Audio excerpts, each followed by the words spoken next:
welcome in everybody to kick off the tip-off with Noah and Gage coming at you with a little bubble madness here. A little bit of interesting teams we saw kind of maybe on the downfall or teams that are, right on the bubble. They need some wins.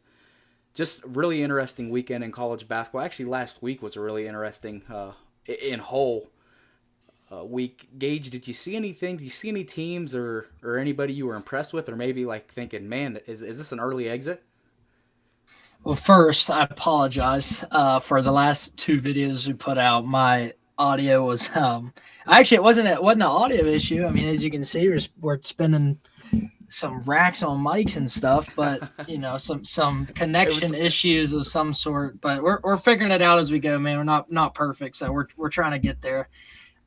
But yeah, I mean, two teams come to my mind that have been having some interesting weeks here in college basketball play, Noah. Kansas and Kansas State, and actually the Big 12 in general just seems like you're rolling a dice every single game. Just last night, last night Kansas State loses to Utah in a must-win game for them, and then Kansas lost to Utah the same week it was. I know you're a little bit familiar with that because you had some USD on it, but you add in Baylor, who just lost to Arizona, WVU, who's up and down struggling. Big 12 right now is just a war zone. Yeah, watching the game with Kansas and Utah, if I'm a Jayhawk fan, I don't know what to think, right? I've watched the same brand of basketball for 2 years. It didn't work out for him well last year.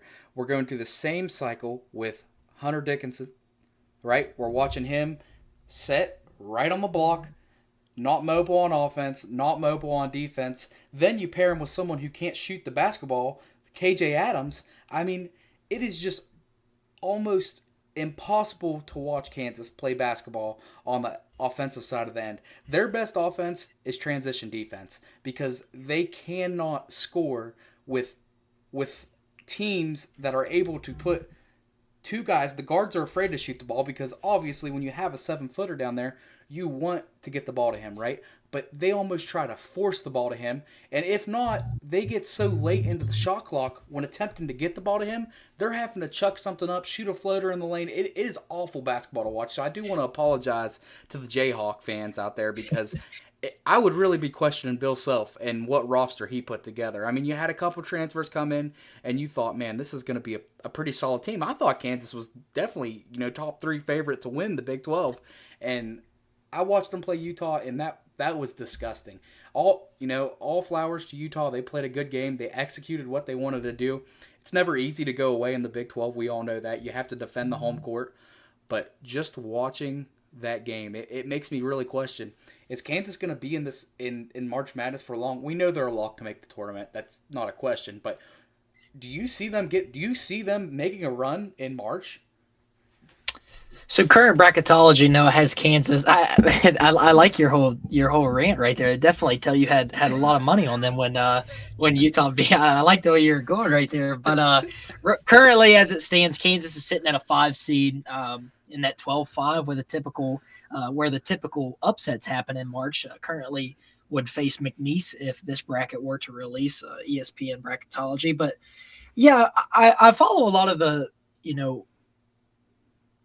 bigger Twitter names for Kansas sports just because, I like keep up with the Chiefs and stuff like that. And they just all year long have tweeted about how they're fed up watching this. Like you said, it's the same thing over and over. They're losing games that in recent years, you've just never been accustomed to seeing Kansas lose. I can't remember a time in the Big 12 where I can comfortably say I would rather have probably 3 to 4 other teams in the Big 12 right now.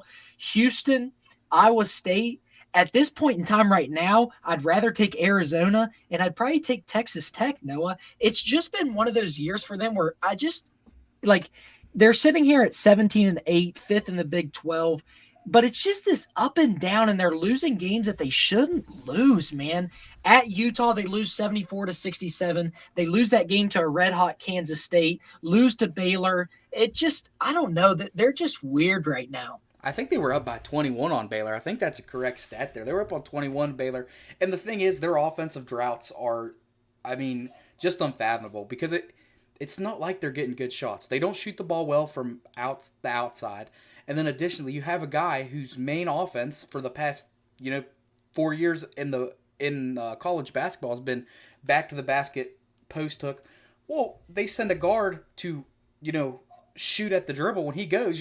They stun at that dribble.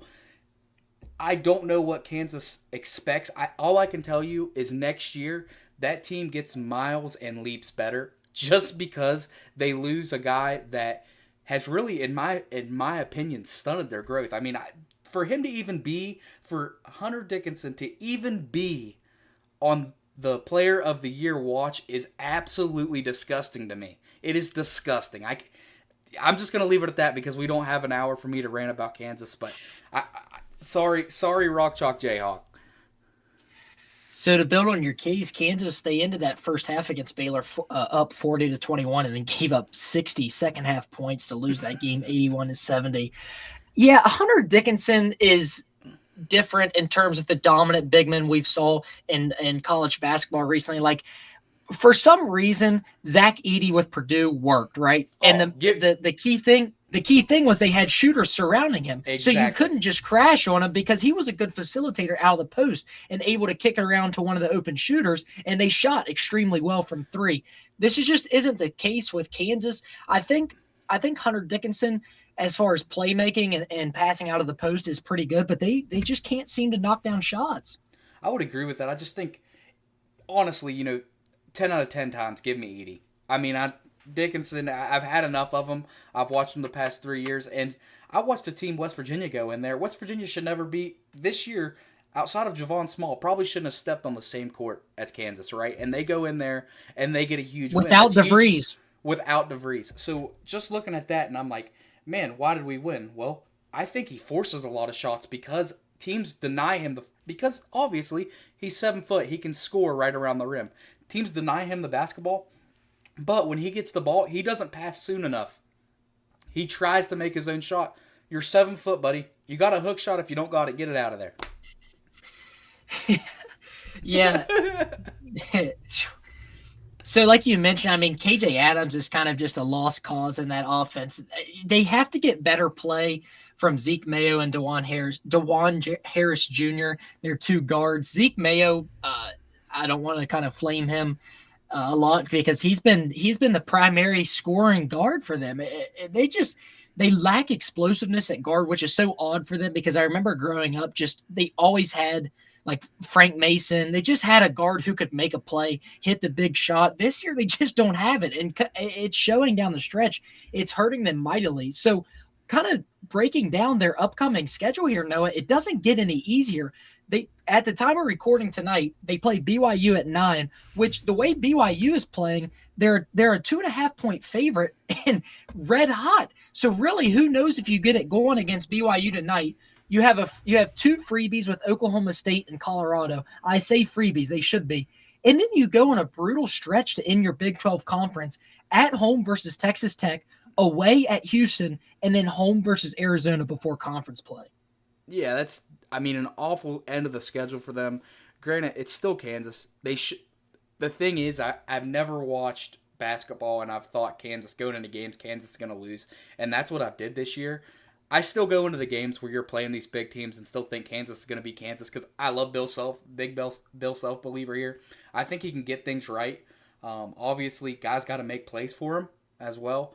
So just looking at that last bit of the schedule, you should, like you said, you should have two definites. Tonight, you got to guard the three because BYU will light you up from three. West Virginia is one of the best perimeter defensive teams. We watched them play BYU the other day.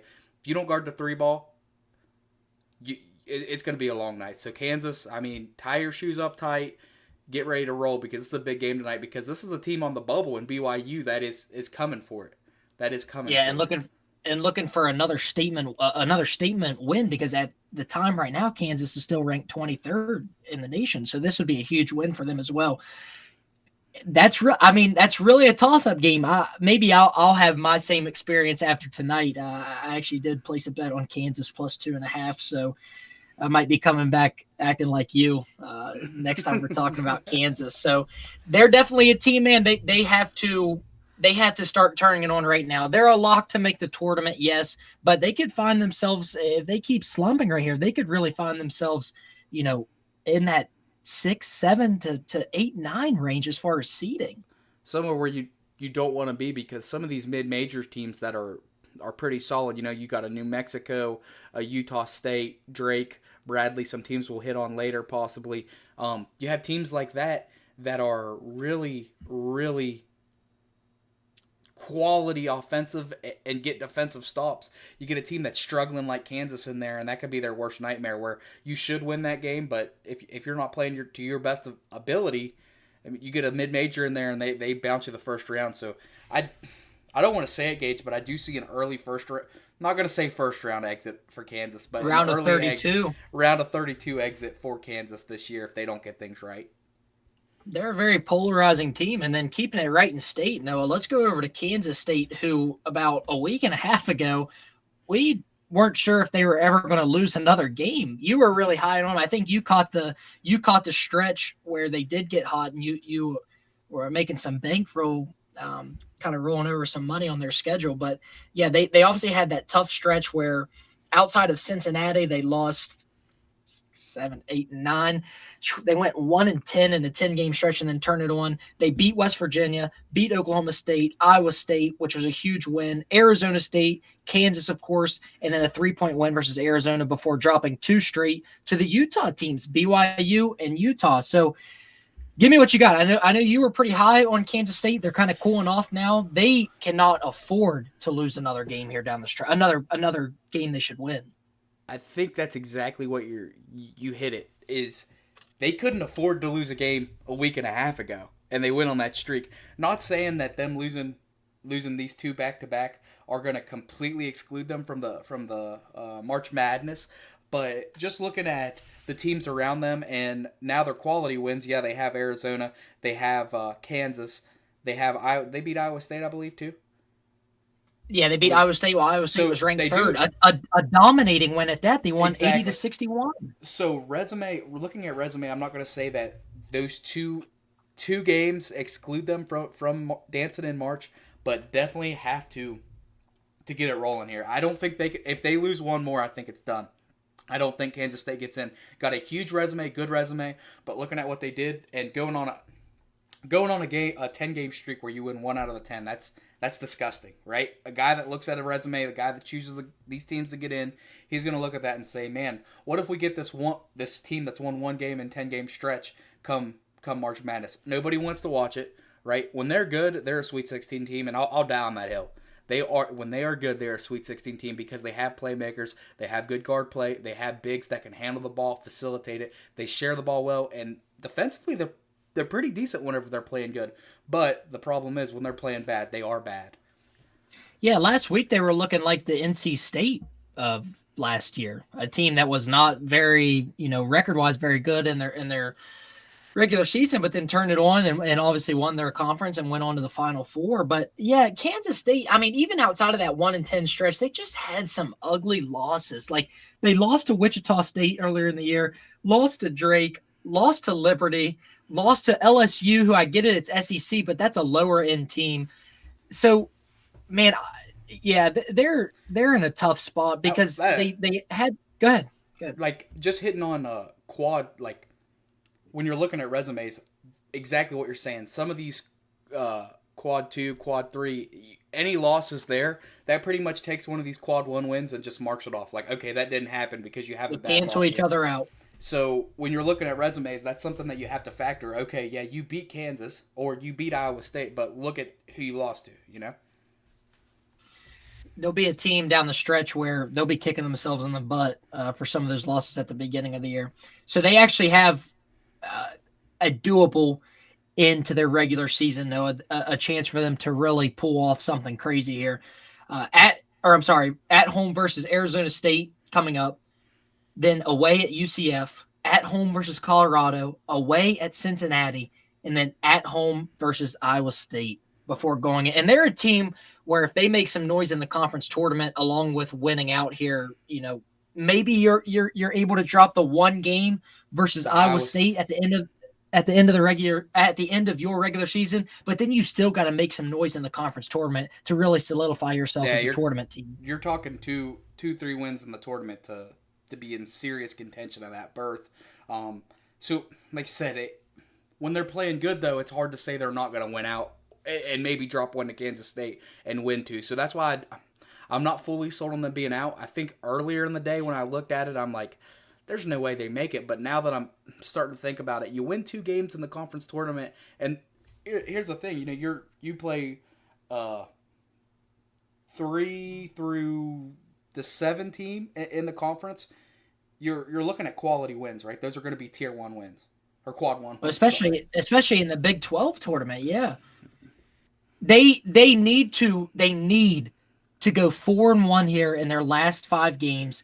I'm assuming that the loss comes at the end at home versus Iowa State, and then they have to win a couple games in the Big 12 tournament. That's just my personal opinion. I think that's what they have to do.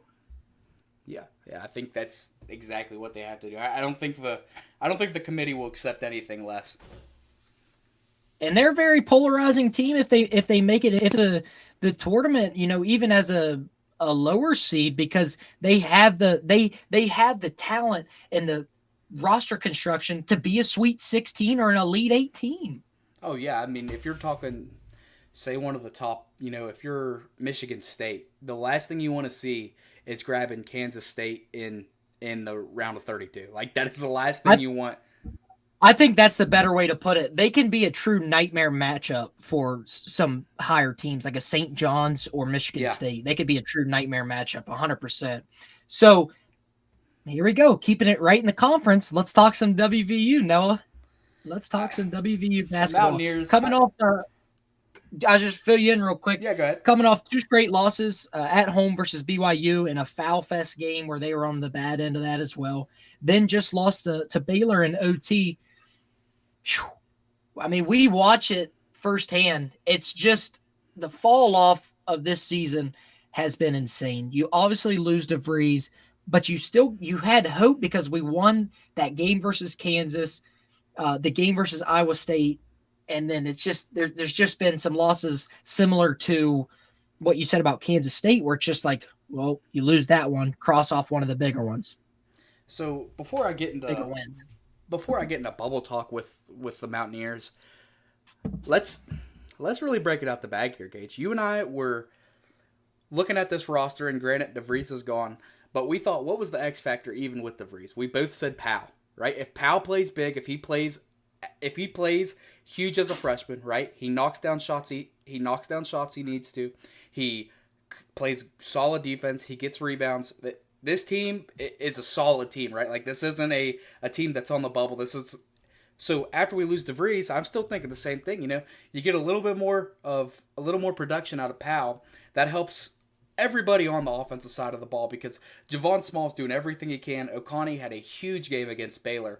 And let's be honest here, as Mountaineer fans, you're not going to get any help on the road in conference with foul calls. And damn well, we probably don't get very much help at home if we're being honest with ourselves, right? The foul differential... Especially with Kip Kessinger, is that his name? Oh, yeah, that's one right there. That's enough to ruin a night by saying that name on the pod. Well... Also speaking of him, I mean, I caught the game last night, Arizona versus Baylor, and he was the lead ref of that one as well. It was pretty shaky and pretty spotty as well. Baylor fans were complaining all night with him. So just talking about West Virginia in the sense of, you don't want to say what could have been, because we all know if DeVries would have been here, the season definitely shakes out differently. Just really proud of the guys and how they've rallied together. Like, that's the thing I think you need to think of a Mountaineer fan. When we came into the season, first year into the DeVries, guys aren't thinking like it wasn't a March Madness or bust, right? If you're more competitive in games than we were the year before, I think everybody's happy, right? Well, DeVries comes in, shakes up the whole thing, and says, no, we're making the tournament. And I think there's still a very good chance that they do. They've got to get back on track. Like I said, Baylor, you're up in the game. You don't hit... Granted, I know we don't have as many free throws that the other teams usually do, but you hit some free throws, you hit another 3, you hit something, you win that game. So BYU a week and a half ago, I mean, I'm watching that game and I'm just like, oh, so heartbroken because that was so crucial to the Mountaineers making the tournament. Like, if they win BYU last week, they could have lost these two. They could have lost their past two, and nobody's questioned. Like, they're still on that 8-9, where a lot of bracketologists do have them at that 8-9-10 or last four bye in their tournament bracket. Bracketology currently has WVU as a 10 seed, would be facing up against Louisville at the 7 seed in a rematch of the tournament that they were in at the beginning of the season. Correct. But they are, yeah, it's a tricky spot to talk about them because we're sitting here somewhat complaining about their play recently. But then if you go back in time to, 2-3 months, the beginning of college basketball season, and remember what your outlook for the team looked like for this season, you then remember how impressive this first year under DeVries was. Well, I don't say is currently and still going. Agreed. And like I said, if they win, let's just say they split their last, they got six left? 6 left. So they have 6 left. They split their 6. You're still looking at the same place you are now, I think. In my opinion, I'd rather go 4-2 and fill that out, how that goes in the tournament. Win one game in the conference tournament. I think you're definitely in, right? But like I said, we could sit here. We can complain about the Mountaineers' play of recent, but just looking to say, if you would have told me that you're going to lose DeVries, 10 games into the season, do I think we're even close to a bubble team? I would have told you no. I'm like, no, it's not possible. So just the effort that these guys bring, like, even in games that we lose, it's close. Everybody's fighting to the end. Like, I don't want to be the guy that, like, oh, man, you just got to be proud of the effort, because that's not who I am. I've never been that way. But just looking at a team that is definitely past probably what their peak is, right? Because there was some games that you shouldn't have won that you did steal. Just really happy to even be on the bubble at this point. Hope the Mountaineers can win. Like I said, my prediction is you go 3-3, you're sitting in the same position you are right now, and you're thinking, man, I hope we make the tournament. Vice versa, you go 4-2, you're golden, win one in the tournament. 2-4, and I think you don't make it. How big is this Big 12 tournament going to be for some of these teams? It's going to be literally do or die. Yeah, got Cincy. Mountaineers got Cincy tomorrow. So Cincinnati tomorrow is a must-win game. At the time you're watching this, it'll probably be 2-day, 2-night at 7.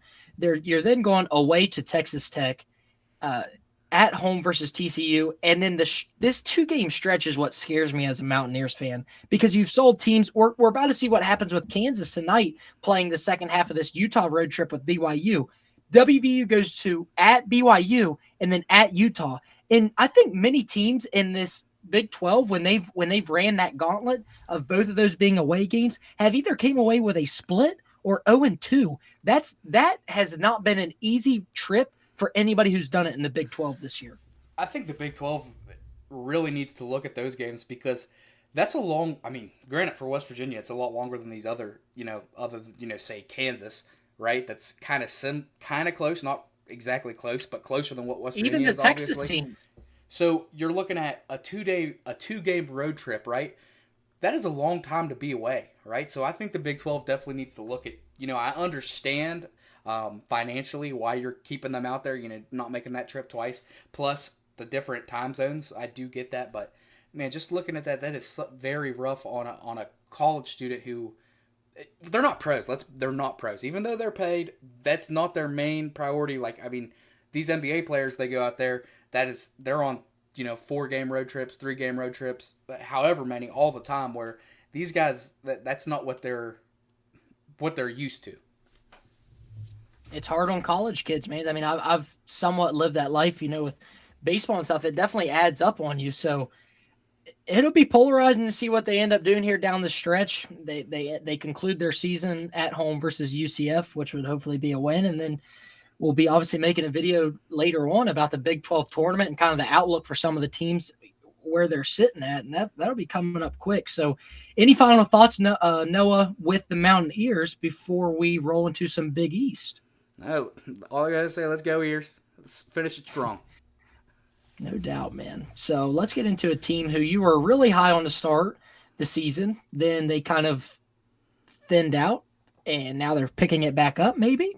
But also just lost a key game to Seton Hall. Let's talk UConn Huskies, Noah.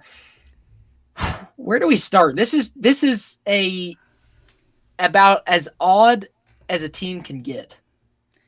Yeah, it's you have some of the They pieces no on. longer they no longer have the value of being a ranked Big East team, which I think is really good to have in that conference. You look at St. John's, Marquette. When you have that rank status, it adds a different perspective when you look at the Big East teams. But now you look at UConn. Yes, you think of Dan Hurley. They still have some good players, but I don't know, man. They could be a team that could play their way. They are really controlling their destiny because that committee is going to favor some of those SEC teams and even maybe some ACC teams come tournament time. So UConn, in my opinion, has got to pick it up. Yeah, I think you're exactly right in the sense of like they control their own destiny, and these losses to teams. I mean, Seton Hall. You drop one to Seton Hall. I mean, I know it's an overtime game. Seton Hall steals the ball at the end. Nuts that he gets that basketball in the hoop, but I mean, it's a heartbreaker. But when you look back at it, and exactly what you're saying with the committee looks at a Big East team that's not ranked. You know, you're looking at the resume. They lost their big tournament at the beginning of the year. It might have been a shootout. I don't want to say tournament, but they drop what? They start 0-3. I don't remember the three teams I lost to. I think Memphis, Colorado. I think they lost to Colorado in that. So yeah, that tournament they played in, they lost to Memphis, lost to Colorado, and then they also lost to Dayton. I can't remember that. Yeah, that was in the tournament. So they went 0-3 in the Maui Invitational tournament. So you go 0-3 in the Maui Invitational. Then you look at, okay, you come into non-conference play, you get a little bit back on track, and now the Big East has been an absolute whirlwind. This is a team that I've seen on some people. This is the UConn's a bubble team, and on a lot of brackets I've saw. Gage looked at this at the beginning. He said, I'm not really seeing this. I saw 3 brackets today that included UConn on the bubble. The last national championship national champion that didn't make it back to the tournament the next year, 2009 UNC, and UNC played in the ACC, which was an absolute gauntlet that year. So if you're really looking at it, exactly what you're saying, SEC, these SEC, Big 12, Big 10 schools that are fringe schools will definitely get the favor over UConn, even though they were previous national champions. They're going to get a second look at just because your top level teams in the Big East are phenomenal, right? But those mid-bottom tier teams, you're looking like, man, these should be wins every night in, night out. These away or home.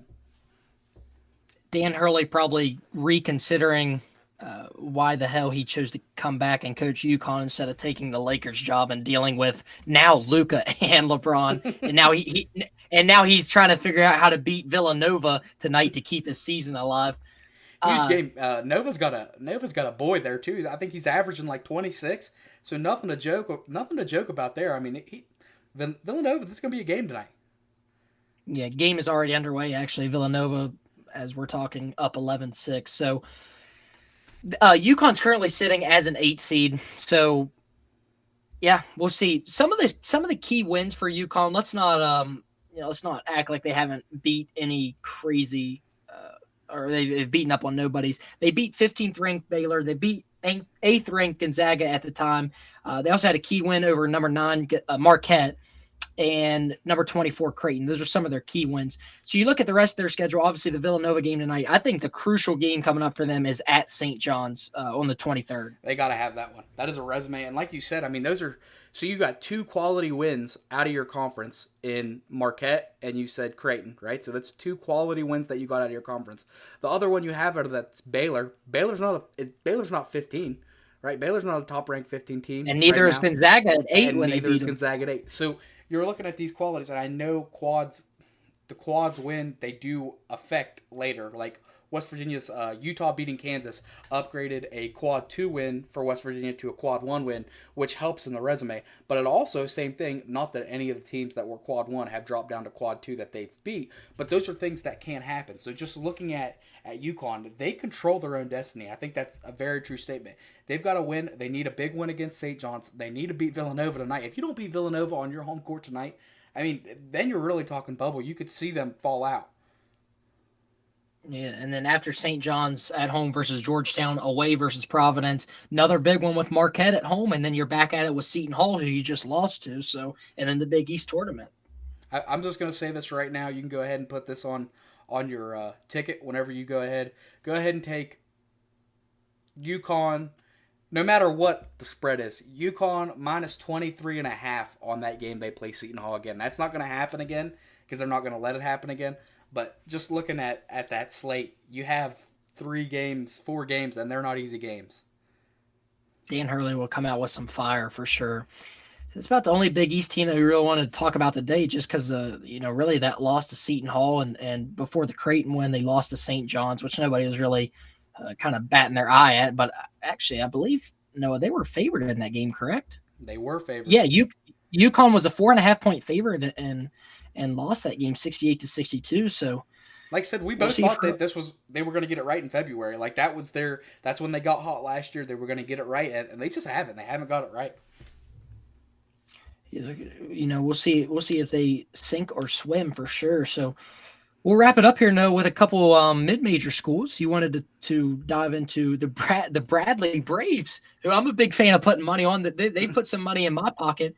They beat up on, I don't want to say beat up. They beat Drake by 2 in a huge game for that conference. Noah, take Missouri Valley Conference. I'd be interested to see if they're going to get 2 bids with Drake and Bradley because I think they're both quality teams.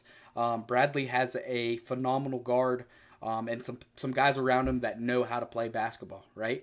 Same with Drake. They have some key players that you're like, man, it's just Bradley and Drake are teams that you see in March and you root for, not only because they're the mid-major, but because the guys they have on their team and the absolute willingness they have to get on the ball to get on the floor for the ball.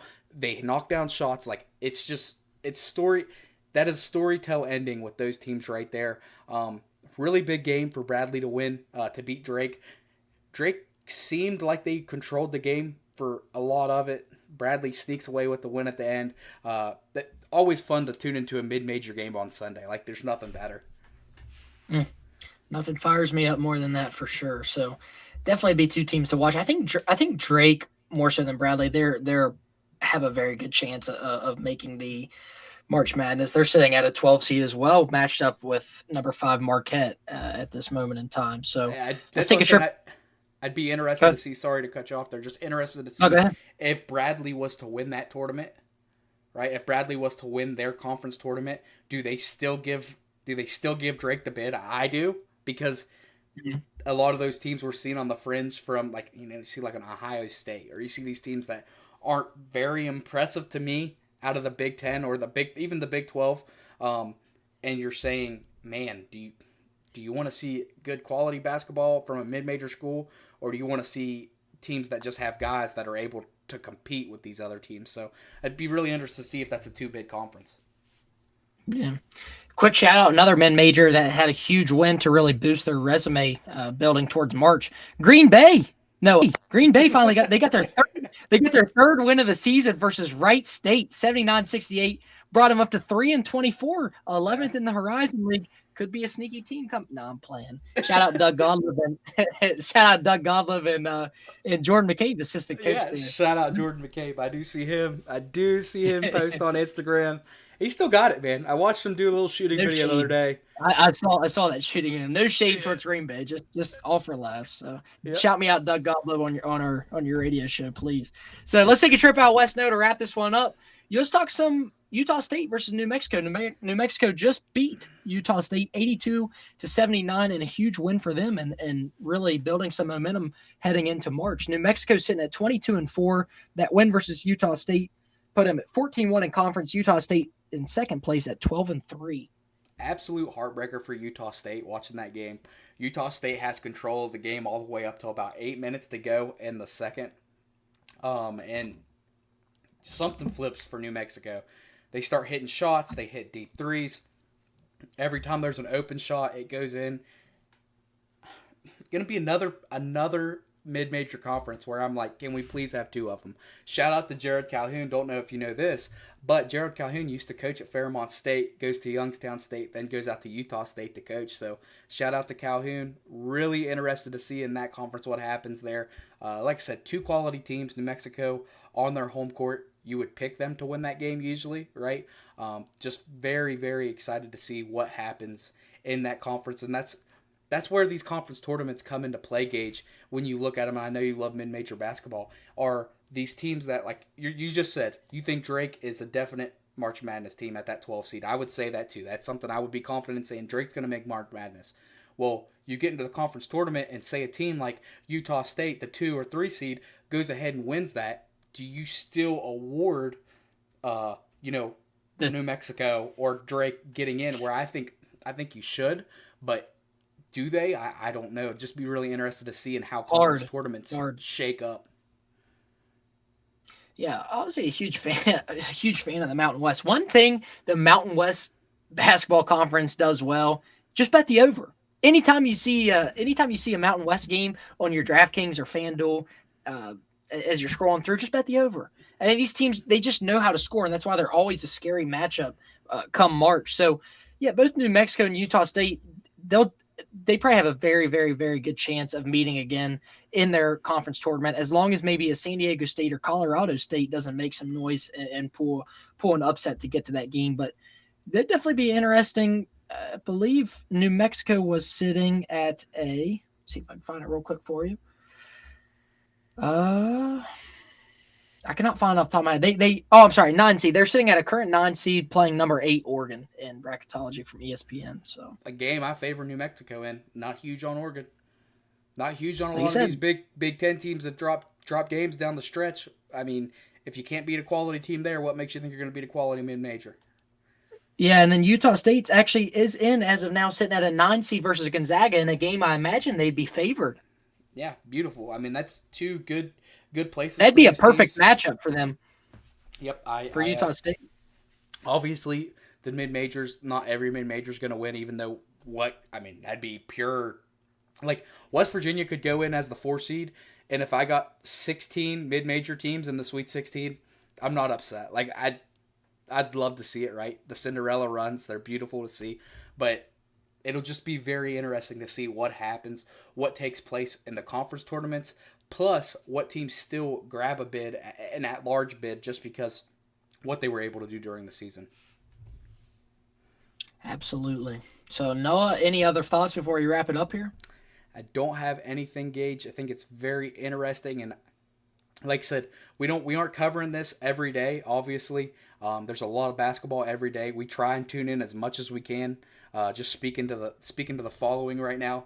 But we're going to try and give weekly updates on what we think keeps transpiring to March to see what that final outcome is. Hopefully conference tournament comes around. We're going to try and get some more videos come in to see, what these it'll be a lot easier. It'll be a lot easier to digest all the games once it gets to the conference tournament, because you'll be able to pick out key matchups and we'll be able to break down kind of the impact of wins and losses for some of those teams. So it's coming around, man. March Madness coming up quick. I believe as of today, it's 4 weeks from now. You'll be able to make your bracket. So good stuff, man. So like always, like, comment, subscribe. You have any questions, put them in the comments. Hopefully audio quality was a little better today. I think that was on my end. Got a new headset, fortunately, and I think with the cable was giving us a little bit of issue. So hope the audio is better. Like we said, like, comment, subscribe, tune in. We cover NFL, we cover college basketball, we cover college football, and we're going to cover the years. We're always going to cover the years, Gage. Let's go, man. All right.